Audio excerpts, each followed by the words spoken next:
皆さんこんにちは、わたたびです。今回は東北地方の旅に出たいと思うのですが、長期滞在できませんので、今回は宮城、山形、福島を巡りたいと思います。最初に宮城県の南西部にある鳴子温泉を目指します。日本に10種類ある泉質のうち7種類が湧き出し、源泉数は約370本、泉質、湯量ともに豊富な温泉郷です。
冷た。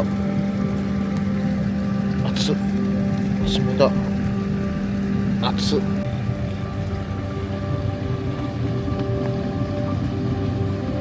この川刺さないんで、はい。全然大丈夫です。こういうのが入れ切れですよ。65度ぐらい。あ、65度。はい。すごい。65度ぐらいやって、はい。これを暗黙の了解みたいな感じで、あ、なるほど。知らない人にしてやはいはい。ってなんですよ。なるほど。お話によると、ここから近くの別荘地とか、マンションに、この源泉を引いているそうです。なんでこの、温泉は別荘を持っている人しか入れない温泉だそうです。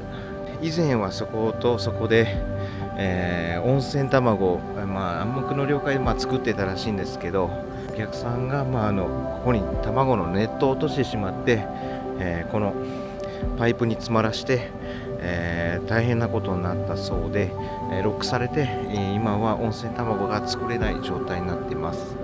もう可能なんですよ。うんだからでも手っ取り早く使うのは、既存の建物があってね、はい、それに手を加えればいかようにでもなるからね、その方がいいのかなっても思います。そうですね。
10年になっちゃう。あららら、そんなにあるうんうん。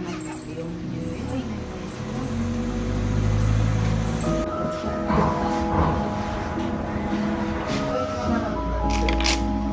いくよ。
準備が進んでいる曲「星のクライマー」をお送りします。